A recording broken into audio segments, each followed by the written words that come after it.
Madam तो सामने सामने सामने हो जाए मैडम, सामने सामने भर्गो देवस्य धीमहि धियो यो नः प्रचोदयात्। ओम भूर्भुवः। एक गायत्री माता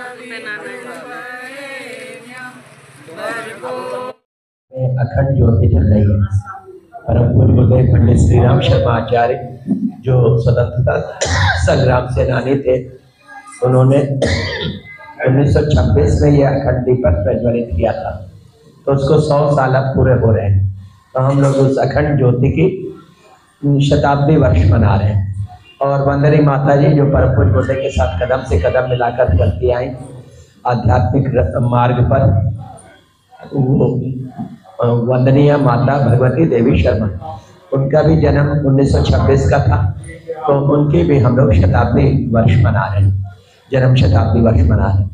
तो ये सुयोग बन रहा है, तो हम लोग अभी से उसके लिए पूरे देश ही नहीं पूरे विश्व का सघन मंथन करना चाहते हैं। हम लोगों के लक्ष्य बहुत विराट है।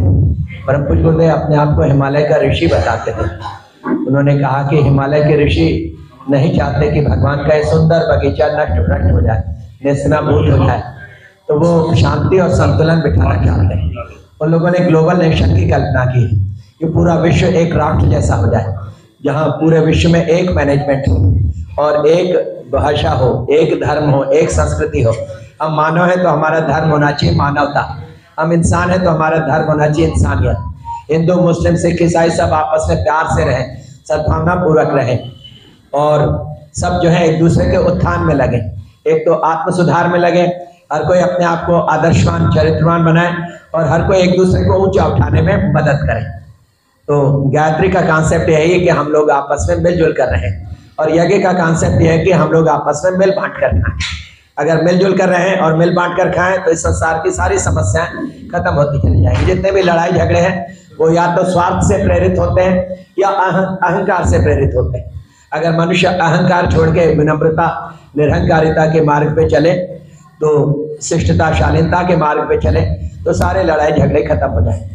उन्होंने पूरे विश्व में एक शांति सद्भाव की स्थापना के लिए उन्होंने कहा कि गायत्री परिवार एक बड़ी माँ की भूमिका निभाएगा। इसमें सभी धर्म और सभी संप्रदाय के लोग जुड़ते चले जाएंगे, और गायत्री परिवार जैसी 2500 अन्य संस्थाएं भी युग निर्माण का काम करेंगी। पूरे युग का नया निर्माण करने का बहुत विराट लक्ष्य परम पूज्य गुरुदेव ने रखा कि हमारे जैसे 2500 ऋषि और भी धरती पर आ चुके हैं, और वो एक बड़ी बड़ी संस्था के रूप में डेवलप हो रहे हैं, तो वो सब भी युग निर्माण का ही काम करेंगे। एक व्यक्ति से पूरे युग का नया निर्माण नहीं हो सकता, तो 2500 ऋषि धरती पर आ चुके हैं, विशिष्ट आत्माएं। स्वामी विवेकानंद ने कहा था कि मुझे मेरे जैसे चरित्रवान आदर्शवान 100 व्यक्ति मिल जाए तो मैं पूरे विश्व का कायाकल्प कर दूं। और वो उन्होंने ये भविष्यवाणी की थी कि मैं देख रहा हूँ भारत देश से ज्ञान के वाहन चलेंगे, और जो है एक मसीहा आएगा जो पूरे संसार को एक सूत्र में बांध देगा, और भारतीय संस्कृति और भारतीय दर्शन पूरे देश देशांतर छाते चले जाएंगे, और पूरे विश्व में राज करेगा भारतीय दर्शन और भारतीय संस्कृति, पूरे विश्व में राज करेगा। भारत देश से नौजवानों को मैं देख रहा हूँ लीड करते हुए भारतीय संस्कृति की पताका लिए हुए देश देशांतर छाते चले जाए। ये स्वामी विवेकानंद जी की भविष्यवाणी थी। कुछ वैसा ही अद्भुत कार्य इस समय विशिष्ट कार्य यहाँ से शुरू होगा। परम पूज्य गुरुदेव कहते हैं जब अच्छे नेता सत्ता पे आ जाएंगे तो हिमालय भी सोने की धारा बहा देगा। हिमालय से और खजाना गुप्त खजाने निकलेंगे। हिमालय के ऋषि इतने समर्थ हैं कि वो पारे जैसी धातु को भी सोना बना दे।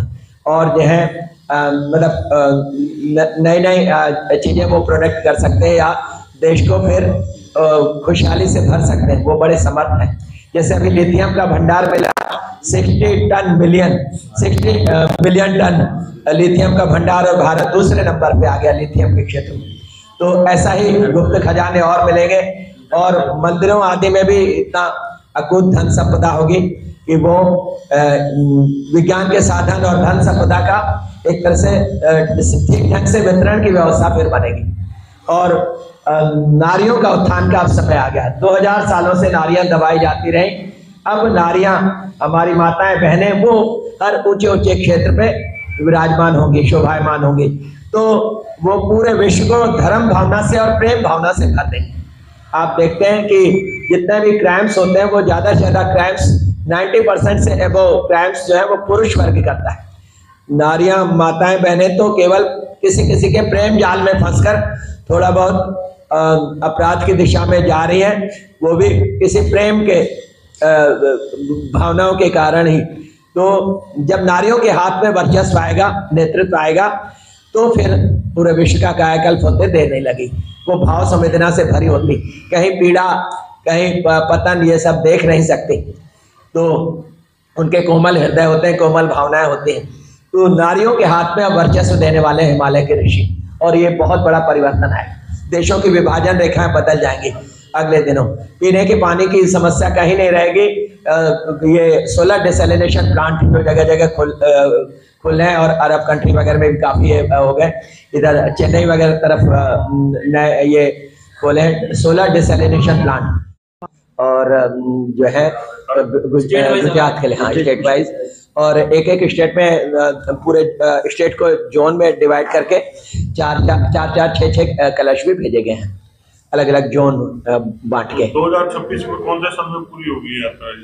ये वसंत पर्व 2026 तक चलेगी।